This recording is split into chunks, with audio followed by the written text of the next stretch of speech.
सुस्वागतम आणि नमस्कार. मी डॉक्टर वैभवी महेश वागचौरे हॅलो डॉक्टरच्या आजच्या कार्यक्रमात आपल्या सगळ्यांचं मनापासून स्वागत करते.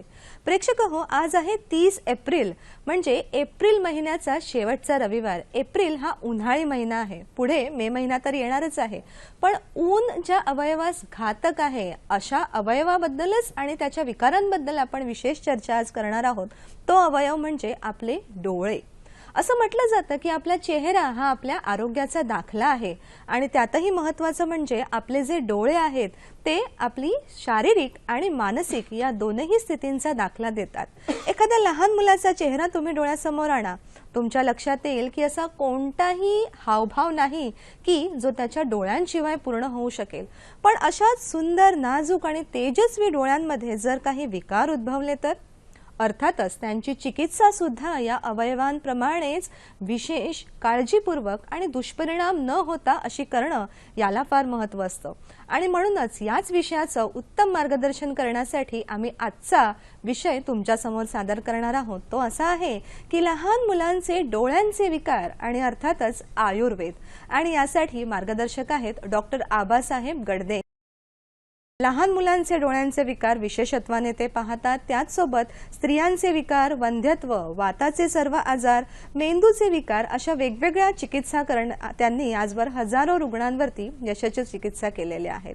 याचसोबत डोळ्यांच्या सर्व दुर्धर आजार म्हणजे जे चिकित्सा करण्यासाठी थोडेसे असाध्य होतात असे आजार ट्रीट करण्यामध्ये सरांचा तर विशेष हातखंडा आहे.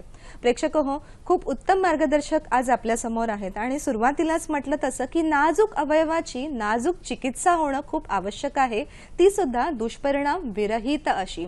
तर या चिकित्सेसाठी सर्वांना आम्ही आमंत्रण देतो आणि म्हणूनच आपले फोन नंबर पाहूयात.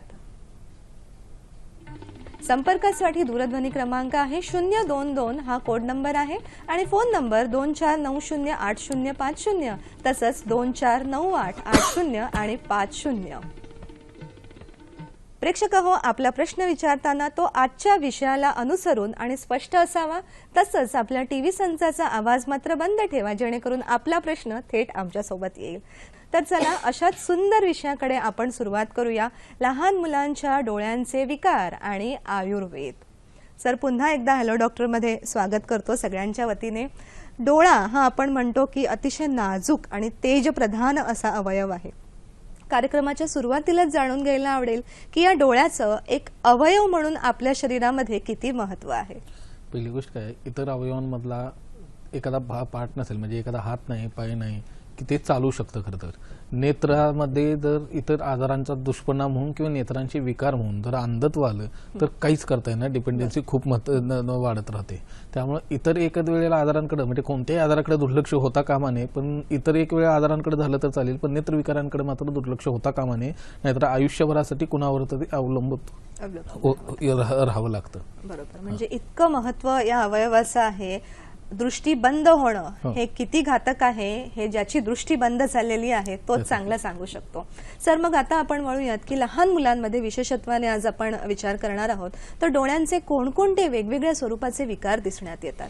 खरं तर कसं आहे, लहान मुलांच्या नेत्रविकारांच्या बाबतीत 3 वेगळे पाठ करावे लागतात. एक तर आघातच म्हणजे मार लागल्यानंतर, म्हणजे लहान मुलं खेळत असताना बॉल लागली, बॅट लागली, हात लागलाय, चष्मा लागला, XYZ कोणते आघातच गोष्टींमुळे उत्पन्न होणारे विकार असतात. त्यात कोणकोणते येतात जनरली? एक तर ऑप्टिक न्यूरायटिस म्हणून एक इम्पॅक्ट येतो. मार लागलाय, डोक्याला लागलाय, डोळ्याला लागलाय तर ऑप्टिक न्यूरायटिस सारखे विकार उद्भवू शकतात. पडदा फाटू शकतो. कॉर्निया म्हणजे काळा बुबुळ आणि पडदा पांढरा बुबुळ याच्याशी संबंधित विकार होऊ शकतात. हे झालं आघाताच्या हिशोबानं. दुसरा पार्ट होतोय खाणं, पिणं, वागणं, राहणीमान याचा एकंदरीत परिणाम वात, पित्त, कफ या 3 दोषांची जी अवस्था आहे शरीरातली ती बिघडून होणारे विकार. मग त्यात वेगवेगळे येतात, ते योगात मी सांगतो. आणि तिसरा पार्ट येतोय जो हेरिडिटरी म्हणतो, अनुवंशिक विकारांचा पार्ट, तो योगात मी सांगणार आहे. तर जनरली आघात जसं सांगितलं तसं दोषांच्या अनुषंगानं कोणकोणते विकार आढळतात आपल्याला. एक आता लहान मुलांच्या ओघात सांगायचं झाला तर जनरली पालकांना आढळतात तो चष्म्याच्या हिशोबानं, म्हणजे दृष्टिमांद्य म्हणतो आपण त्याला. तिमिरामध्ये जो आयुर्वेदात एक विकार सांगून ठेवलाय त्याच्यात हे आलेले लक्षण आहे. दुसरं केराटोकोनस म्हणून एक विकार आहे. त्यामध्ये असं होतं की काळा बुबुळ जो डोळ्याचा आहे त्याचा शेप बदलतो, त्याला म्हणायचं केराटोकोनस. तिसरा येतो लेजिया आहे म्हणजे आळशी डोळा म्हणून, अँब्लियोपिया म्हणून त्याचं वर्णन केलेलं आहे. चौथा विकार जो आहे तो तिरडेपणा, जो बऱ्याच मुलांमध्ये आता प्रामुख्याने आढळतो आपल्याला. खरं तर पूर्वी तिरडेपणाचं प्रमाण इतकं जाणवत नव्हतं, पण सध्या खूप जाणवते. त्याच्यामागची कारणानं उहापोह आपण ओघात करणारच आहोत. हे परत गळ्याशी संबंधित जे विकार आहेत किंवा टॉन्सिल किंवा ॲडोनाइटिस सारखे जे काही आजारपण आहेत त्याचा डोळ्यावरती येणारा परिणाम आहे. अशी जनरली आता लहान मुलांमध्ये आपल्याला प्रामुख्याने आढळून येणारे विकार आहेत. सर, तुम्ही आत्ताच ही वेगवेगळी कारणं सांगितलीत की पहिलं म्हणजे आघातच किंवा दुसरं म्हणजे खाण्यापिण्याच्या सवयींमुळे आणि हेरिडिटरी म्हणजे अनुवांशिक अशा रनिंगमध्ये होऊ शकतं. परंतु आत्ता जे मोबाईलचं फॅड आलेलं आहे की खूप वेळ मोबाईलवरती गेम खेळणं किंवा खूप वेळ कॉम्प्युटरवरती समोर काम करणं, तर यामुळेही काही विशेष विकार होतात का? खूप होतात ना. हे खरं तर त्याचं चष्मा आणि तत्सम गोष्टींचं वर्णन करताना त्या ओघात विषय येणारच आहे. पण तुमचं वाचण्याच्या पद्धती, तुमच्या बघण्याच्या पद्धती, तुमची बसण्याची पद्धत वाचन करताना किंवा कॉम्प्युटर बघताना बसण्याची पद्धत, कॉम्प्युटरचा एक्सेस वापर, त्याच्यासोबत मोबाईल गेम आणि त्याचा गोष्टींचा वापर, अन्नधान्यांच्या वेगवेगळ्या खाण्याच्या सवयी, ह्याचाही परिणाम, लाईफस्टाईलचा परिणाम, जागरण, दिवसा झोप, ह्या तत्सम सगळ्याच गोष्टींचा नेत्रावरती खूप मेजर परिणाम येत असतो.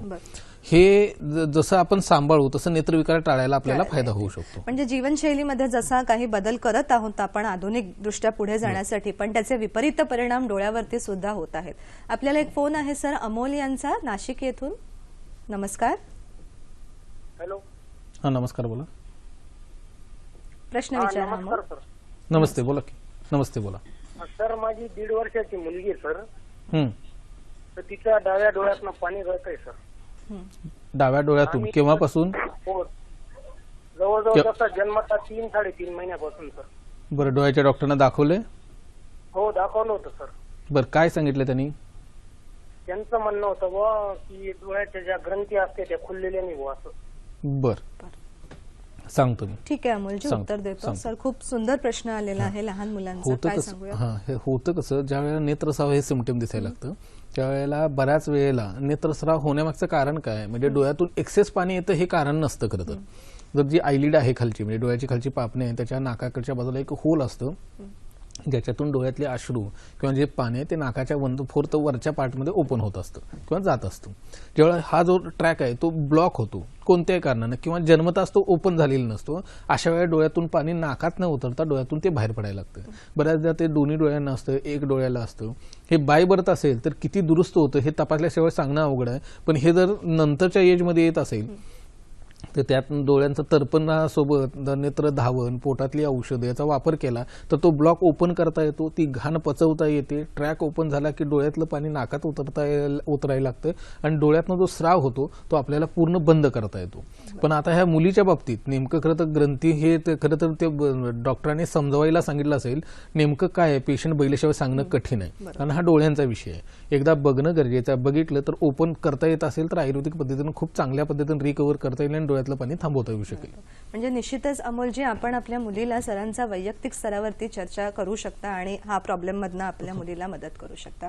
सर, सुरुवातीला तुम्ही एक विषय म्हणालात की टॉन्सिल्स किंवा गळ्याचे जे काही विकार असतात, म्हणजे डोळा हा चेहऱ्यामधला अवयव आहे, परंतु गळ्यामध्ये जर काही त्रास असेल तर तरी सुद्धा त्याचा परिणाम डोळ्यावरती होऊ शकतो का? होतं ना. कसं आहे, मुळात कंठ किंवा गळा आपण जो म्हणतो तो मुखरोगात आयुर्वेदानं वर्णन केलं आहे. तोंडाचे जे विकार आहेत त्यातले ओठाचे, जिभेचे, टाळूचे, दातांचे आणि गळ्याचे असं वर्णन करून ठेवले. आपण जनरली बघत असतो की थायरॉइडच्या पेशंटमध्ये डोळे बाहेर येत आहेत. हा थायरॉइडचा, आता थायरॉइड आहे कुठं, गळ्याच्या ठिकाणी, पण इम्पॅक्ट येतोय कुठं, डोळ्यांवरती. डोळ्यांची काय होते तर पोझिशन बदलते किंवा ती साईज वाढते आणि अगदी बटाट्यासारखे डोळे मोठी दिसायला लागतात. तसंच एक्झॅक्ट ज्यावेळेला टॉन्सिल व्हायला लागतात किंवा ॲडोनाइटिस सारखे विविध आजारपणा असतात त्यावेळेला वारंवार काही लोकांना घशाचं इन्फेक्शन व्हायला लागतं, म्हणून टॉन्सिलवरती परिणाम झालेला असतो. आणि हे वारंवार ज्यावेळेला व्हायला लागतं, टॉन्सिल हे आहे काय मुळात तर ज्यावेळेला घशापर्यंत इन्फेक्शन मारायला देवानं दिलेली शरीरातलं एक असा अवयव जो तो इन्फेक्शन स्वतः मारतो. शरीराची टेंडन्सी आहे, आधुनिक शास्त्रात याला किंमत नाही. टॉन्सिल आणि जे अपेंडिक्स आहे हे काढून टाका म्हणून सांगतात. काढून टाकायचं असलं तर देवानं ती रचनाच मुळात केलेली नसती. त्यामुळे ह्या टॉन्सिलचा उपयोग गळ्यापर्यंत इन्फेक्शन मारण्यासाठी उपयोग होतो. ज्या वेळेला हे टॉन्सिल सुजायला लागतात वारंवार त्यावेळेला हे लक्षात घ्यायला पाहिजे की तुमची ही ॲलर्जी कुठली तर कंडिशन आहे किंवा मुखाशी संबंधित, गळ्याशी संबंधित इतके किंवा रक्ताने मांसाशी संबंधित इतके मोठे काहीतरी विकार आहेत ज्याचा परिणाम स्वरूप ते वारंवार त्याचा त्रास होतो. जसं आपल्याला बऱ्याचदा असं आढळतं की पोट साफ होत नाही, आणि त्याचं उपद्रव स्वरूप गॅसेस होत असतात.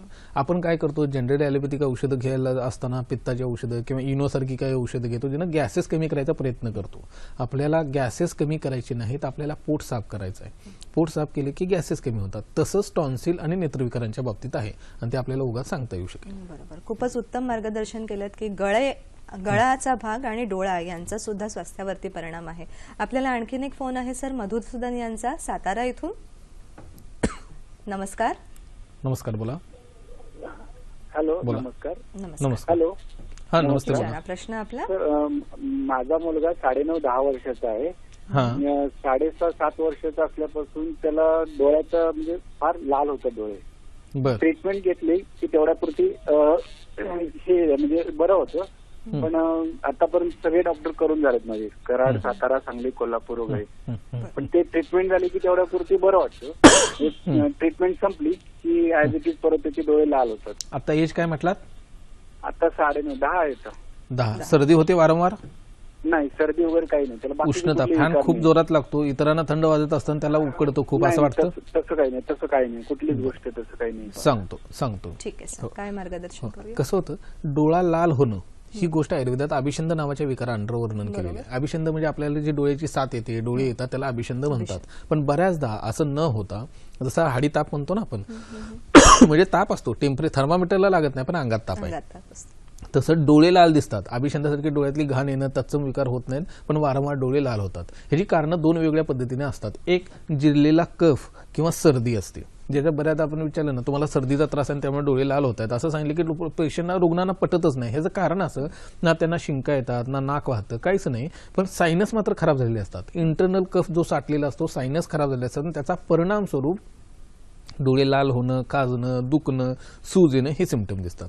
दुसरा परिणाम असा आहे की गोवर, कांजण्या, टायफॉइड, कावीळ, मलेरिया, निमोनिया ही जी 6 आजार आहेत, ती विषाशी संलग्न, रक्ताशी संलग्न, ती जर 1दा, 2दा, 3दा शरीरात येऊन गेली असतील तर शरीरात विषांचा संच प्रचंड साठतो आणि त्याचा ह्या विषांचा व्हायटल ऑर्गन्सवरती परिणाम व्हायला लागतो. मग कोणते ऑर्गन?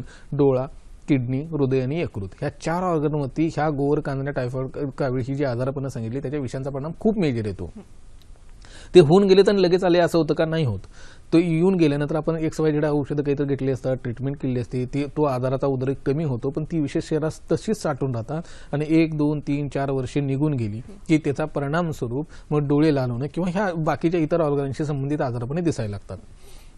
आता हे जे तुम्ही सांगताय डोळे लाल होत आहेत, ह्याच्यातला नेमका कफामुळं आलेला आहे का पित्ताचा उद्रेकामुळे त्या विषांचा परिणाम स्वरूप नेत्रविकार आलेला आहे, लाली आहे, हे बघायला लागेल.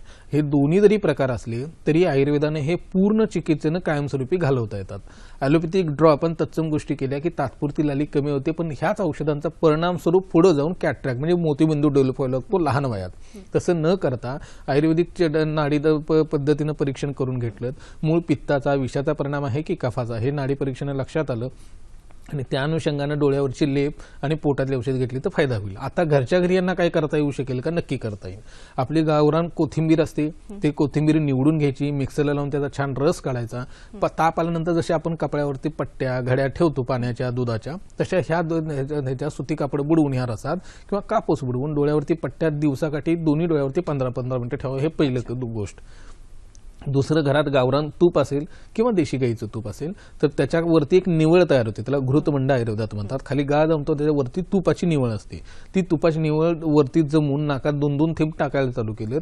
आणि तिसरी गोष्ट, पायाला एरंड तेलाचा पादाभ्यंग केलात तुम्ही तर डोळ्याची जी लालिम आहे ती कोणत्याही अनुषंगानं असो ती कमी व्हायला आणि जायला खूप फायदा होतो. एवढ्याने जितकं कमी होते बघा, यानं पूर्ण आजार जायचे चान्सेस खूप आहेत. तर नाहीच गेला तर आपल्या कोणत्याही सेंटरला येऊन दाखवलं तर त्या अनुषंगाने आपल्याला ट्रीटमेंट करता येईल. मधुसूदनजी, तुमच्या मुलासाठी सरांनी खूपच उत्तम मार्गदर्शन केलेलं आहे आणि काही घरगुती प्रायमरी उपचार सुद्धा सांगितले आहेत. तुम्ही करून पहा, बरं झालं तर उत्तम आहे, नाहीतर तुम्ही कुठल्याही सेंटरला आपल्या मार्गदर्शन घेऊ शकता. प्रेक्षक हो, या नाजूक डोळ्याबद्दल आणखीनही काही विशेष विकारांची चर्चा आपण करणार आहोत आणि त्याचसोबत काही विशेष टिप्स सुद्धा आपण देणार आहोत. पण आता वेळ झालेली आहे एका विश्रांतीची. लगेचच भेटूया हॅलो डॉक्टर मध्ये.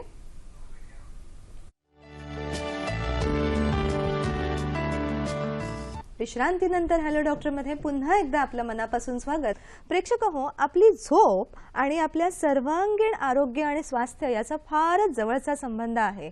कसा तुम्हाला माहितीच आहे की पंच ज्ञानेंद्रिय आणि मेंदू यांना जितकी विश्रांती आपण देऊ शकू तितकं उत्तमोत्तम स्वास्थ्य आपण धारण करतो. एक साधासा उपाय आपली झोप पुरेशी आणि सुंदर येण्यासाठी रोज रात्री झोपण्यापूर्वी भ्रामरी प्राणायाम आपण ऐकला असेल. भ्रामरी प्राणायाम म्हणजे श्वास घेऊन श्वास सोडताना आपल्या गळ्यातून गुंजनाचा आवाज करणं. या गुंजनाचा परिणाम आपल्या पंचज्ञानेंद्रिय आणि मेंदूंवरती होतो आणि झोप पुरेशी उत्तम मिळण्यासाठी आपल्याला खूपच मदत होते. प्रेक्षक हो, आपले जे गळ्यामधल्या टॉन्सिल्स नावाच्या ग्रंथी आहेत त्याच्यावरती थोडीशी आपण चर्चा करणार आहोत की या टॉन्सिल्स खरं तर रोगप्रतिकारक शक्ती वाढवण्याचा किंवा त्या सिस्टमचा एक भाग आहे आणि यांचा आपल्या डोळ्याशी कसा संबंध आहे ते आपण सरांकडनं जाणून घेऊया. मगाशी आपला तो विषय अर्धवट राहिला. कारण टॉन्सिलचा परिणाम मग जसं सांगितलं की थायरॉइडचा परिणाम जसा डोळ्यांवरती येत असतो तसा टॉन्सिलचा येतो. खूप मेजर मोठ्या प्रमाणावरती असतो. टॉन्सिलमुळे जेव्हा डोळ्यांवरती परिणाम यायला लागतो तेव्हा चष्माही लागू शकतो, दिसणं कमी होऊ शकतं, डोळ्यांना दुखू शकतात, डोळ्यांना खाज येऊ शकते, लाल येऊ शकते. ह्या टॉन्सिलचा परिणाम आहे. बऱ्याचदा आपण थायरॉइड म्हणजे गळ्याच्या विकारांमध्ये आपण मंजन वापरायला सांगितले. आयुर्वेदात असं आहे. खरं तर आता मंजन आजार कुठं गळ्यात आणि देतोय काय मंजन हा विचित्र विचार आपल्याला असा येत असतो. पण मुळातच आजार कंठरोग जे आयुर्वेदानं वर्णन केले ते मुखरोगाच्या अनुषंगाने आहेत. त्यामुळे मुखरोगाच्या चिकित्सेचा भाग गळ्याशी कंठाशी असणाऱ्या विकारांमध्ये खूप मोठा रोल आहे. त्यात काही पुईमंजन, रक्तमंजन म्हणून काही मंजनांचा किंवा कालक आणि पितकचूर्ण नावाची काही औषधं वर्णन केलेत आयुर्वेदात. त्या औषधांचा मंजनासारखा जर वापर केला, हिरड्यांना लावायला आणि दातांना लावायला वापर केला तर त्याचा रक्त आणि मांसावरती खूप मेजर परिणाम येतो. म्हणजे आपण जनरली आपण बघत असतो की कोमात असणाऱ्या पेशंटना आपण सबलिंगली औषध देतो, म्हणजे जिभेखाली औषध देतो आणि मग त्याच्यावरती परिणाम खूप सुंदर येतो. तशीच काहीशी ही औषधं काम करतात ज्याचा परिणाम स्वरूप हे टॉन्सिलशी, ॲडेनॉइडशी किंवा थायरॉइडशी संबंधित विकार कमी व्हायला लागतात आणि त्याचा डोळ्यावरती खूप चांगला परिणाम येतो. म्हणून डोळ्यांच्या विकारांमध्ये कंठरोगाकडे, टॉन्सिलकडे किंवा मुखरोगाकडे किंवा तोंडात पस फॉर्मेशन होते, दात साफ नाही आहेत, हिरड्यांना सूज येते, ह्या विकारांकडेही दुर्लक्ष करून चालत नाही. हे विकारी रिकरन्सी होत असेल, लहान मुलं दात व्यवस्थित घासत नसतील, साफसफाई करत नसतील, दंतशर्करा म्हणजे दातावरती घाण बसत असेल आणि ते आपण कुठल्या तर डेंटिस्टकडून काढून घेत असून त्याचा परिणाम जर हिरड्यांवर ते येत असेल तर त्या रक्तदृष्टीचा, त्या मांसदृष्टीचा जसा टॉन्सिलवरती परिणाम येतो तसाच पर्यायाने नेत्रावरती येतो. त्यामुळे सगळ्या लहान मुलांच्या पालकांनी ही लक्षात घेणं गोष्ट महत्त्वाची आहे. ही लहान मुलं आता आळस करतात तोंड धुण्यासाठी किंवा वारंवार थ्रोट इन्फेक्शन होतं, त्यांना गुळण्या, हळदीच्या साध्या गुळण्या जरी केल्यात तरी टॉन्सिलवर तर नेत्रावरती खूप चांगला परिणाम आहे. म्हणजे ह्या घरच्या घरी ज्या करायच्या गोष्टी आहेत एवढ्या जरी केल्यात आणि वारंवार होणारं थ्रोट इन्फेक्शन कमी ठेवण्यात जर यश आलं तर टॉन्सिल आणि त्याच्यापासून उत्पन्न होणारे नेत्रविकार आपल्याला कायमस्वरूपी टाळता येऊ शकतात. अर्थातच म्हणजे डोळ्यांसोबत घसा आणि या ठिकाणचे जे काही अवयव आहेत मुखगुहेतले यांचंही स्वास्थ्य जर उत्तम असेल तर डोळ्यांचं स्वास्थ्य उत्तम राहतं. आपल्याला अजून एक फोन आहे आशा यांचा सोलापूर येथून. नमस्कार आशाजी. नमस्ते. नमस्कार, मी आशा बोरकर बोलते. माझी मुलगी 8 वर्षाची आहे आणि ती 2 वर्षापासून डाव्या डोळ्याने थोडंसं तिरळ बघते, पूर्ण खूप डोळ्याचा बारीक करते. बरं, आता कधी वय काय म्हटलात? 8 वर्ष वय आहे त्यांचं. 2 वर्षापासून तिरळी दिसते. होतं कसं, तिरळेपणा हा विषय हा फार वेगळा आणि मोठा आहे. ओघात मी बोलणारच आहे पण मोगून सांगून ठेवतो. ज्या वेळेला तिरळेपणा येतो त्यावेळेला आधुनिक शास्त्र त्याला स्नायूंचा विकार म्हणतात, त्याला ऑपरेटिव्ह सांगतात वय जास्त वाढल्यानंतर. पण ऑपरेशन जरी केलं तर त्याला रिकरन्सी परत काही वर्षानंतर, काही दिवसानंतर तिरळेपणा परत येतो. कारण आयुर्वेद हा दृष्टीपटलाशी संबंधित विकार आहे तिरळेपणा आयुर्वेदानुसार. त्यामुळे दृष्टीपटलाला ज्यावेळेला कमकुवत व्हायला लागतो त्यावेळेला तिरळेपणा डेव्हलप होतो. त्यामुळे दृष्टीपटल मजबूत करायची औषधं घेतली.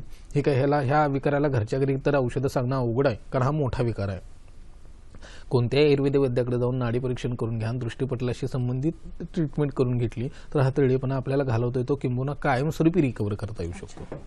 पण वैद्यांकडे येऊन ते नाडी परीक्षणातून मार्गदर्शन करणं खूप आवश्यक आहे. सर पुढे आपण वळूया. अनुवांशिक जे नेत्रविकार तुम्ही उल्लेख केला होता तर हे अनुवांशिक नेत्रविकार कोणकोणते आहेत आणि आपल्या आयुर्वेदानुसार त्यांचा संबंध कसा लागतो? कसं आहे, अनुवांशिक विकार म्हटले की मेजर डोळ्यांचे जे अनुवांशिक विकार आहेत ते पडदा आणि मागची जी डोळ्यांची नस आहे त्याशी निगडीत आहेत. त्यातल्या आपण सर्वसामान्य लोकांना माहिती असणारा विकार सगळ्यात कॉमन असणारा म्हणजे रातांधळेपणा, जो आपल्याला कुणालाही डोळ्यांचा अनुवंशिक विकार म्हटलं की रातांधळेपणाशिवाय डोळ्यासमोर काही येत नाही. प्रत्येक वेळी रातांधळेपणात एक ॲलोपॅथीनुसार रेटिनायटिस पिगमेंटोजा म्हणून विकार सांगतात. त्यात सिम्पटम रातांधळेपणा येतं आणि नंतर मग दृष्टी आस्ते आस्ते कमी होते आणि अंधत्व यायला लागतं. पण प्रत्येक रातांधळेचा पेशंट हा आरपीचा असेलच, म्हणजे रेटिनायटिस पिगमेंटोसाचा असेलच असं नाही. म्हणजे रातांधळेपणा हा विकार वेगळा आहे, आरपी हा विकार वेगळा आहे. असे पडदेशी आणि मागच्या नसांशी संबंधित अनेक अनुवंशिक विकार आहेत. मुळात अनुवंशिक विकार येतातच का, आणि जर आलेच तर त्याची चिकित्सा कशी करावी, आणि त्याची आयुर्वेदात आहे का चिकित्सा? आयुर्वेद हे एकमेव शास्त्र आहे जगात की ज्याच्यात अनुवंशिक विकारांची चिकित्सा पहिल्यापासून 5000 वर्षापासून वर्णन केलेली आहे. आता तुम्हाला माहिती असेल की शुगर किंवा मधुमेह हा विकार पूर्वीपासून आयुर्वेदिक वैद्य लोक सांगतात की हा विकार, ह्याचे प्रकार वेगळे आहेत, 20 कफाचे, पित्ताचे, वाताचे, त्यातले काही साध्य आहेत, काही असाध्य आहेत. साध्य आहेत ते औषधाने बरे होतात. असे वर्षानुवर्ष ही लोक आपण आयुर्वेदिक लोक सांगतो, आणि याला आधुनिक शास्त्र लोक खंडन करत आलेत आतापर्यंत की नाही, हे शुगर म्हणजे मधुमेह हा विकार बरा होत नाही. आता त्यांचं संशोधन झालं ना, आता ते सांगतायत की नाही, ह्याच्यावरती बाबा इलाज आहे, हा रिव्हर्स होऊ शकतो, हा बरा होऊ शकतो. म्हणजे जोपर्यंत त्यांचं संशोधन होत नाही तोपर्यंत आपण वाट पाहायची, असा खरं तर त्याचा आविर्भाव असतो. पण आयुर्वेदात रातांधळेपणा किंवा अनुवंशिक विकारांची चिकित्सा खूप अगोदरपासून सांगितली. मग त्याची चिकित्सा केली कशी जाते? अनुवंशिक विकारांची चिकित्सा करायची एक विवक्षित पद्धत आहे. मुळात अनुवंशिक विकार हे शुक्राणू आर्तवातपासून आहे. म्हणजे अनुवंशिक विकार येतात आईकडून किंवा वडिलांकडून मुलांकडे कसे, त्या शुक्राणे आर्तवातून येत असतात. तर त्याच्यावरती चिकित्सा करणं अगोदर गरजेचं आहे. आयुर्वेदानुसार 3 पार्टमध्ये त्याची चिकित्सा आहे. एक बीज शुद्धी म्हणून एक प्रकार आहे. म्हणजे ज्या वेळेला आता एखादा आई वडिलांना आरपी, रेटिनायटिस पिगमेंटोसा आहे, रातांधळेपणा आहे किंवा तत्सम नेत्राचे अनुवंशिक विकार आहेत, त्या लोकांनी चान्स घ्यायच्या अगोदर तुम्ही बीज शुद्धी करून घेणं अपेक्षित आहे. बीज शुद्धी म्हणजे काय? आयुर्वेदानुसार 7 वेगळे धातू सांगितले, तर रक्त, मांस, मेद, अस्थि, मज्जा आणि शुक्र, सरते शेवटी सारभाग म्हणजे शुक्राचा सांगून ठेवलाय.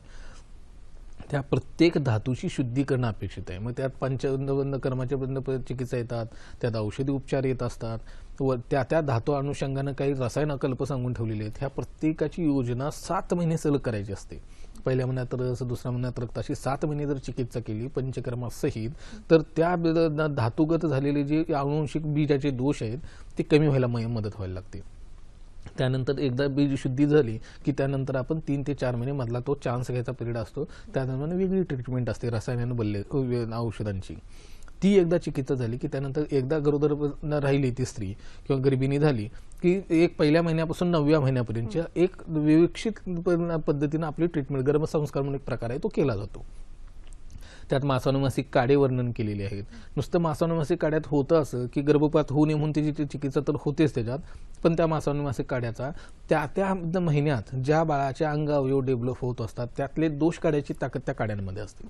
त्याच्यासोबत आयुर्वेदात इतरही औषधं आहेत, सुवर्णकल्प आहेत, काही वसंत कल्प आहेत. ह्या सगळ्या कल्पांचा वापर जर केला तर आपल्याला ह्या दरम्यानची चिकित्सा खूप चांगल्या पद्धतीने करता येईल. अर्थातच. आणि अनुवांशिक जे विकार आहेत त्यांची चिकित्सा मुळात बीजशुद्धीपासून सुरू होते, आणि मग पुढे नेत्रविकार सुद्धा असतील तर आधीपासूनच आपण त्यांची काळजी घेतो. अजून एक प्रेक्षक उत्सुक आहेत सर आपल्याशी बोलण्यासाठी. संतोष यांचा फोन आहे अहमदनगर इथून. नमस्कार. हॅलो. नमस्कार, बोला. बोला सर. हा, बोला की. काही कारणास्तव फोन कट झालेला आहे. आपण पुढच्या एका महत्त्वाच्या विकारावरती चर्चा करणार आहोत. केरॅटोकोनस ही एक टर्मिनॉलॉजी आहे. तर हा विकार म्हणजे काय असतो आणि आयुर्वेदामध्ये त्याची चिकित्सा कशी केली? केरॅटोकोनस मुळात हा विकार कशाशी संबंधित आहे तर केरॅटोकोनस विकार हा काळ्या बुबुळाशी संबंधित विकार आहे. काळा बुबुळ ज्या वेळेला त्याचा शेप बदलायला लागतो की त्याला म्हणायचा केरॅटोकोनस. मग तो लक्षात कसा येतो आपल्या? ज्या वेळेला काही लोकांना डोळे लाल होतात, खासतात, दुखतात किंवा डोळे टोचायला लागतात, डोळ्यामध्ये टोचायला लागतं किंवा डबल दिसायला लागतं, त्याला डिप्लोपिया म्हणतो, एकच वस्तू 2 दिसायला लागतात. ही कोणतीही सिम्पटम असली, भली सिव्हिअर नसतील, पण लगेच डॉक्टरांना दाखवणं गरजेचं आहे. ह्या सिम्पटममध्ये ज्यावेळेस सिव्हिरिटी येऊन नंतर दिसणं कमी व्हायला लागतं त्यावेळेला आपण जागे होतो, डॉक्टरकडे जातो, त्यावेळेला कळतं की केरॅटोकोनस आहे.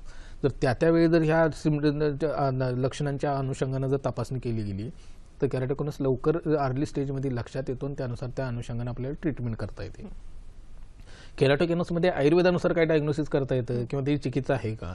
आयुर्वेदानुसार केरॅटोकोनसमध्ये रक्त आणि वात ह्या 2 गोष्टींची चिकित्सा केली जाते. कारण हे 2 पार्ट आहेत हे निकामी होत असतात किंवा त्याच्यावरती दोषांचा घाला असतो.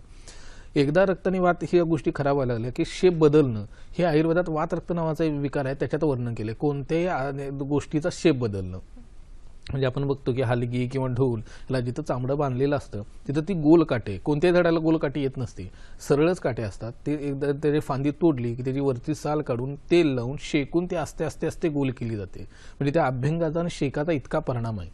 तसं वातरक्ताच्या पेशंटमध्ये आपण बऱ्याचदा वातरक्त म्हणजे हा संधिगत वेदना असणारा एक विकार आहे. ह्याच्यात बोटं वाकडी झालेली आपण पाहत असतो. तर ह्याच्यात स्नेहनाचा आणि स्वेदनाचा तितकाच परिणाम आहे.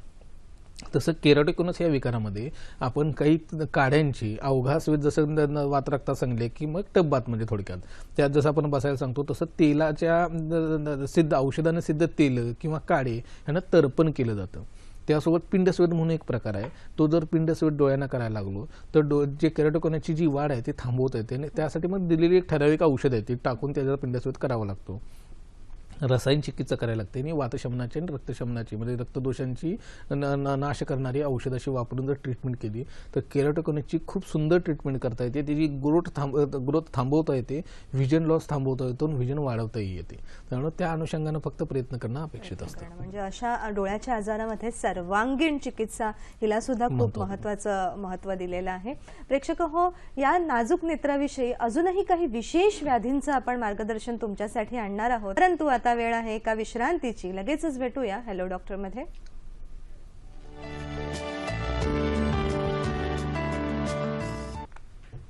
प्रेक्षक हो, कार्यक्रमाच्या आपल्या अनुषंगाने खूप सुंदर प्रश्नही येत आहेत. सर, मगाचा आपला एक प्रश्न होता, फोन कट झाला होता, की लहानपणी त्यांना नागिण झाली होती आणि मग कालांतराने डोळ्यावरती सफेद पडदासारखं काहीतरी आवरण दिसतंय, तर याच्याबद्दल मार्गदर्शन. त्याला अग्निविसर्प म्हणतात. नागिन येणं हा फार धोकादायक प्रकार आहे. नागिन ह्याला आयुर्वेदात ह्याला विसर्प म्हटलं जातं. ज्या पार्टवरती नागिन येते त्या म्हणजे ज्या स्किनवरती ज्या एरियावरती नागिन येते त्या एरियाचा खालचा ऑर्गन डॅमेज करायचं काम ही नागिन करते. इतकी त्याच्यात ती ताकद असते. त्यामुळे नागिन झाली की तेवढी लाईटली घेऊन चालत नाही, त्याला गावठी उपायही करून चालत नाहीत. तज्ज्ञ वैद्याच्या ह्याच्याखाली ती ट्रीटमेंट करणं गरजेचं आहे. त्याच्यात परिपाटादी काढा हे रामबाण औषध असतं खरं तर. म्हणजे बाजारात कुणाली म्हणजे जनरली बऱ्याच जे आयुर्वेदिक लोक घेणार आहेत त्यांना परिपाटादी काढा माहिती आहे. परिपाटादी काढा जोपर्यंत जुलाब होत नाहीत, म्हणजे त्याला 6 महिने लागोत किंवा वर्ष लागो, सकाळ संध्याकाळ 15-15 ml परिपाटादी काढा घेणं की सतत घेत राहणं 6 महिने ते वर्षभराच्या कालापर्यंत घेतले की ज्या दिवशी तुम्हाला खळखळून जुलाब व्हायला लागली त्यावेळी लक्षात घ्यायचं की परिपाटाची कंडिशन संपलेली आहे आणि त्यावेळी परिपाटादी काढा बंद करायचा.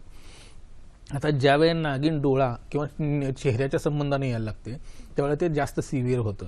नागिनीचा सिम्पटम असं म्हणजे सिव्हिरिटी अशी असते की त्याच्यात 10 हे सिव्हिअर सिम्पटम येतं आणि ते नेत्राच्या ठिकाणी चालत नाही. म्हणजे इतर ते ठिकाणी पोटावरती आहे, छातीवरती आहे, तर लिव्हरच्या ठिकाणी जळजळ होईल, छातीच्या हृदयाच्या ठिकाणी जळजळ होईल, पोटाच्या ठिकाणी जळजळ होईल, दाह होईल, इरिटेशन होईल, इथपर्यंतच मर्यादित राहील. फंक्शन हॅम्पर झालं तर जशी आता मग सांगितलं तसं परिपाटादी काढ्यासारख्या औषधानं ते रिकवर करता येतं.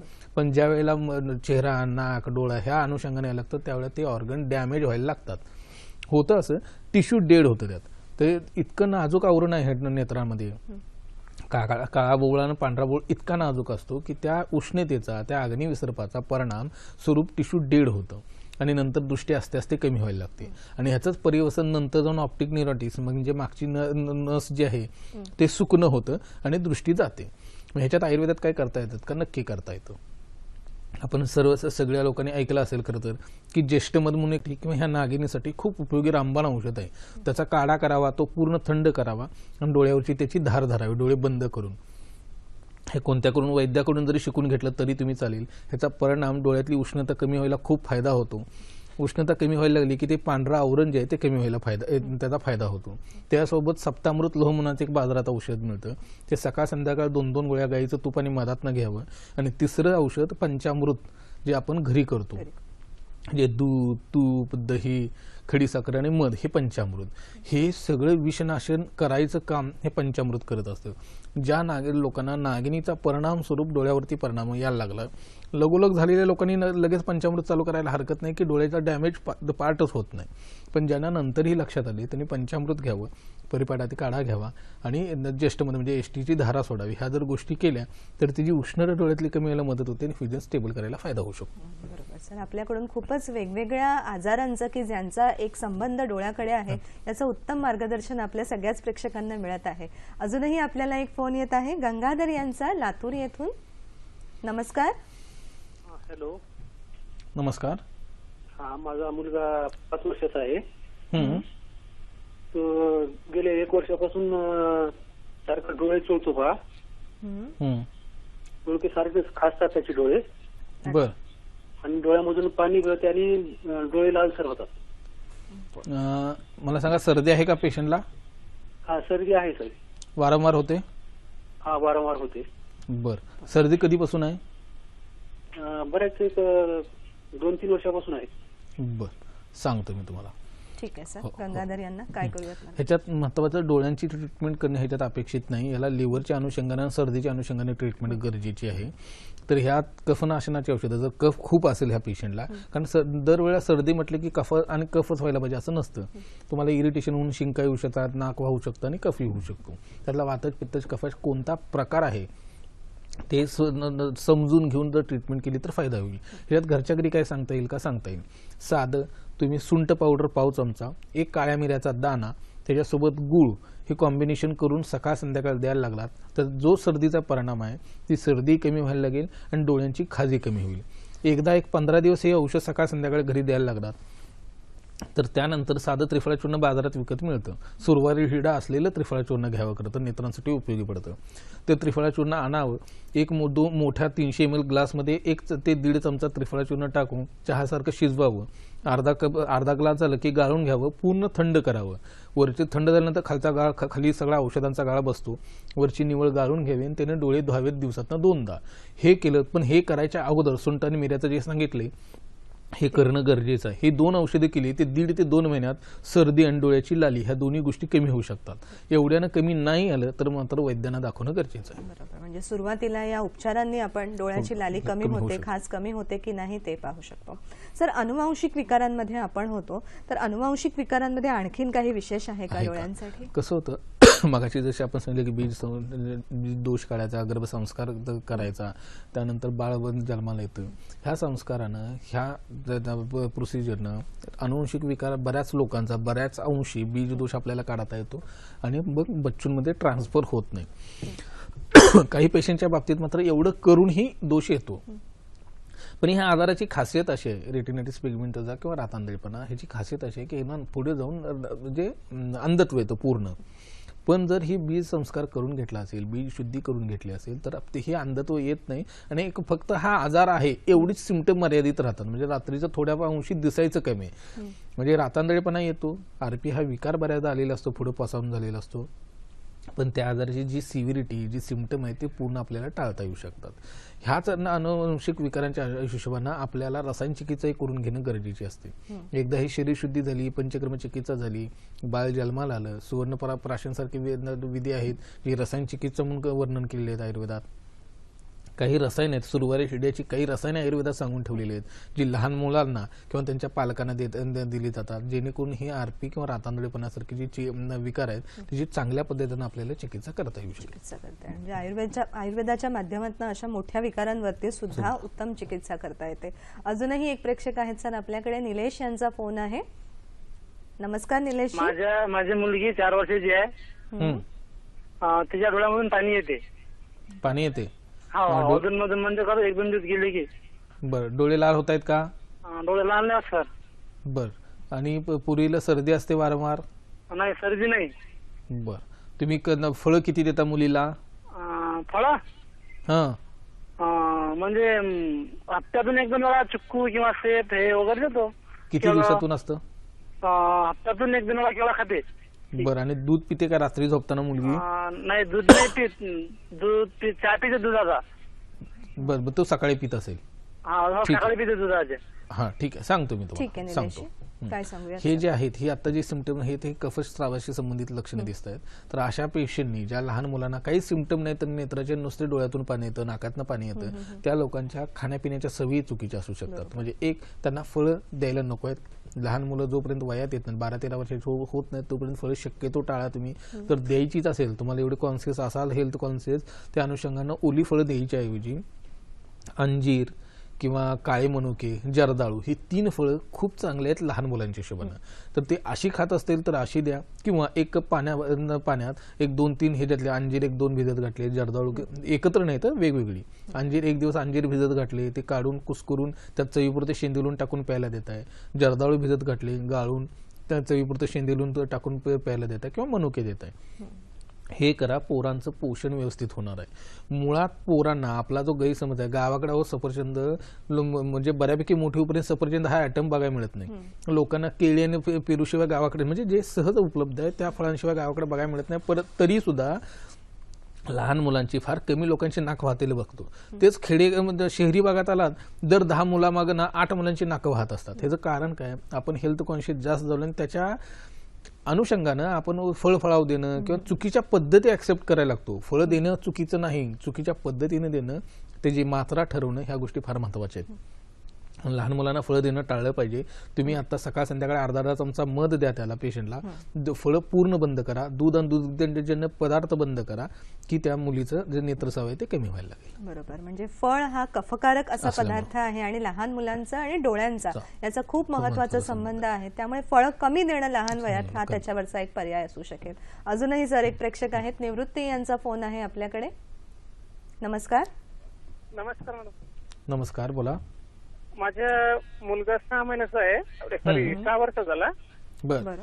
तर त्याला दिवसापासून असा चांदीचा पट्टा असल्यासारखं झालंय डोळ्यामध्ये. चांदीचा पट्टा डोळा काळ्या बोबळावरती? हा, नाही, थोडासा बोबळाच्या साईडला. म्हणजे मांस वाढल्यासारखं दिसतंय का? नाही, असं चांदीचा सिल्वर लेअर म्हणतात डॉक्टर त्याला. तर आम्ही डॉक्टरांना सांगितलं, ते म्हणले त्याला व्हिटॅमिन ए ची कमी आहे म्हणे. बर. तर त्यांनी 6 महिने त्याला व्हिटॅमिन एचं इंजेक्शन पण दिले. बर, काही फायदा झाला? ते काही फायदा झाला नाही सर. बर. वय काय म्हटलं? 6 वर्ष? 6 वर्ष झालं कम्प्लीट. बर, सांगतो मी. काय सांगूया? वेगळा आणि महत्त्वाचा प्रश्न आहे. ह्या अशा रुग्णांमध्ये सगळ्यात लक्षात घ्या की आहाराचं नियोजन फार महत्वाचं आहे. औषधं तर सांगतो, त्यांना त्याचा फायदा होईलच, नाही झाला तर मला दाखवा, त्याच्यावरती चिकित्सा खूप चांगल्या पद्धतीने करता येईल. सगळ्यात महत्वाचं आपण आता गाजर खूप लोकांना असा अतिरेक केला जातो की गाजर डोळ्यांसाठी खूप चांगला आहे, की मग सकाळ संध्याकाळी गाजराचा रस द्या, गाजर जेवणात कच्चं द्या, गाजराचा ज्यूस द्या, गाजराचा हलवा द्या, असा अतिरेक केला जातो. असं न करता त्या रुग्णाला तुम्ही जर गाजर रोज द्या किंवा अल्टरनेट डे द्या, एखादं गाजर खायला द्यायला लागलात तर डोळ्यांसाठी त्याचा खूप मेजर आणि चांगला फायदा होऊ शकतो.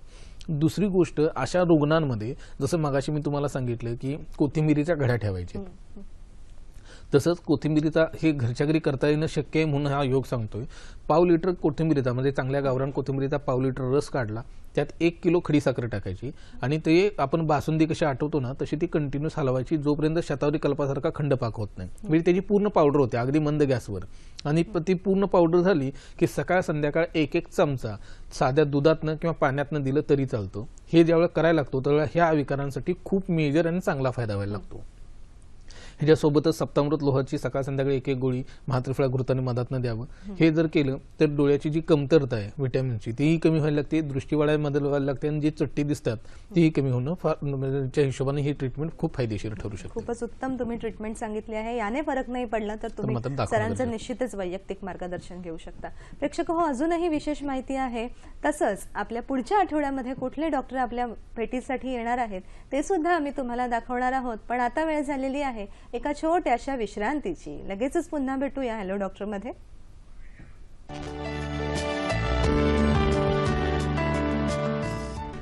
विश्रांतीनंतर हॅलो डॉक्टर मध्ये पुन्हा एकदा आपलं स्वागत. प्रेक्षक हो, डॉक्टरांप्रमाणेच इतरही डॉक्टरांना आमच्या कार्यक्रमामध्ये आणण्यासाठी आपण उत्सुक असतो. त्यामुळे पाहूयात आपल्या पुढच्या आठवड्यातले कोणते विशेष कार्यक्रम आहेत ते.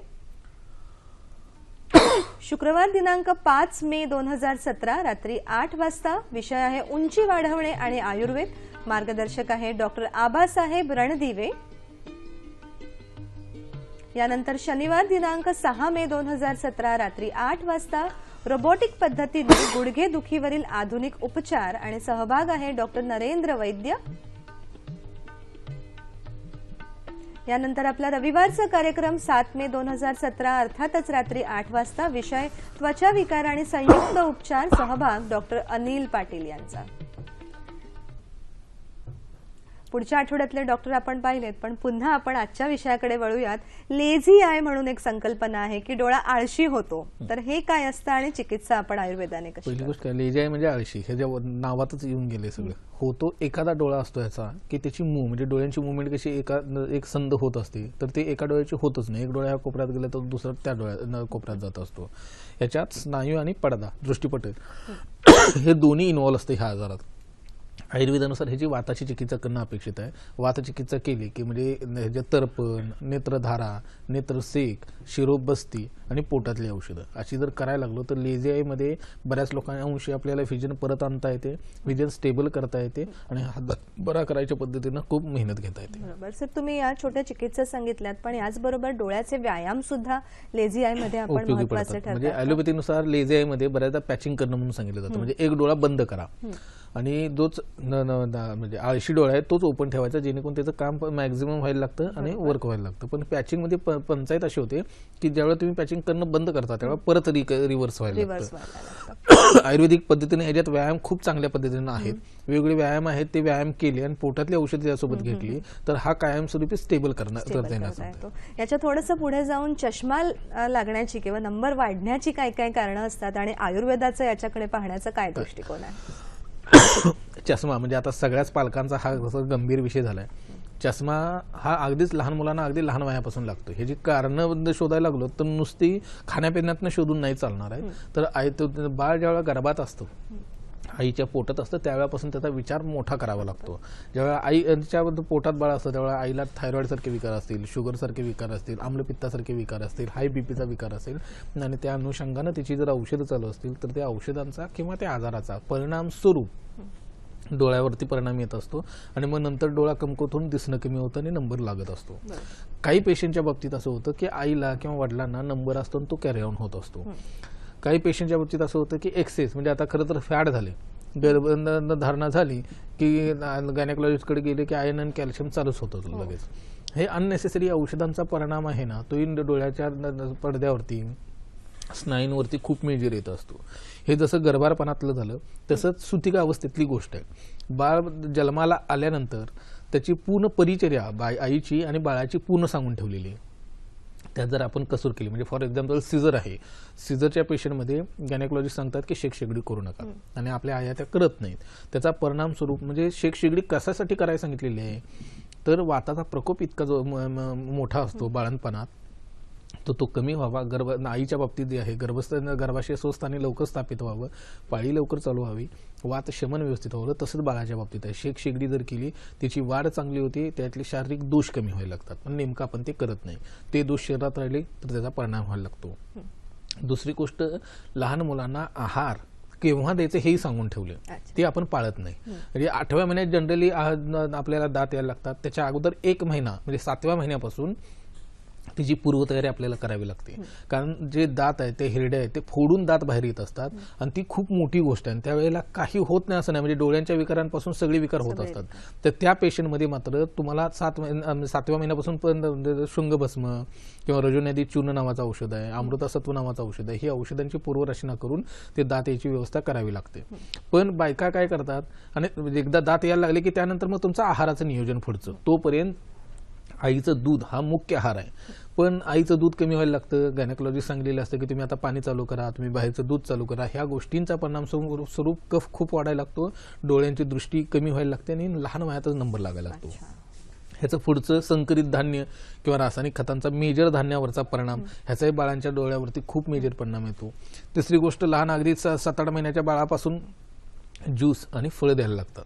ह्याचा परिणाम स्वरूप ही नेत्रावरती खूप मेजर येतो आणि व्हिजन कमी व्हायला लागतं, नंबर लागायला लागतो.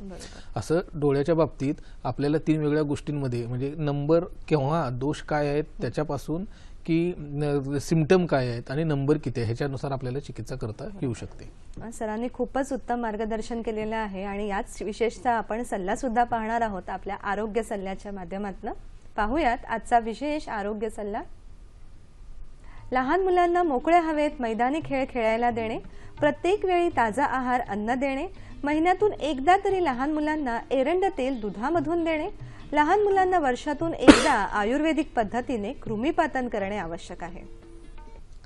तसंच प्रेक्षक हो, काही कारणास्तव आजच्या कार्यक्रमाचा काही भाग आपल्याला पाहता नसेल आला तर याच कार्यक्रमाचं पुनः प्रक्षेपण आपण पाहू शकता.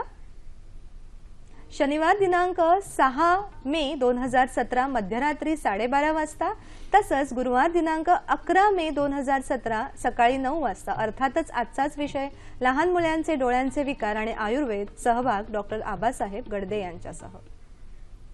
तसंच आजच्या आपल्या कार्यक्रमाचा अभिप्राय आणि इतरही डॉक्टरांना आपल्या कार्यक्रमामध्ये समावेश करण्यासाठी आपला पत्ता पाहूयात.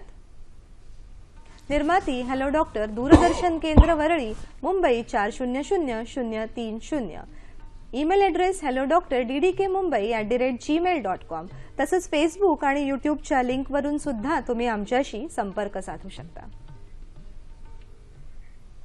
सर, आपण वेगवेगळ्या विषयांवरती, आजारांवरती चर्चा केली, पण हे जाणून घ्यायला आवडेल की असा कुठल्या स्वरूपाचा विशेष आहार आपण लहान मुलांमध्ये देऊ शकतो की नेत्रविकारच काय तर बाकीच्या सुद्धा विकारांमध्ये आपण मदत करू शकतो? पहिली गोष्ट काय, आहाराचं नियोजन म्हणजे ताजा आहार हे सगळं खरं तर आयाने लक्षात घेतलं पाहिजे. ताजा आहार जितका द्याल तितका नेत्रविकारच नाही, इतर विकारही होत नाहीत, इम्युनिटी बिल्ड व्हायला लागते. म्हणजे नेमकं काय, तुम्ही भोपळ्याची घारगे द्या, भोपळ्याची थालीपीठं द्या, तुम्ही भाजणीचं थालीपीठ द्या, चांगली ज्वारीची बाजरीची भाकरी द्या, लोण्यासोबत द्या, किंवा वेगवेगळ्या पालेभाज्यांची सूप द्या, गाजर बीट सारखी सूप द्या. तुम्ही ब्रेड, बटर आणि बाहेरच्या गोष्टी टाळल्या पाहिजेत. पर्यायच नसेल तर ब्रेड भाजून तुपात चांगला मग द्यायला हरकत नाही.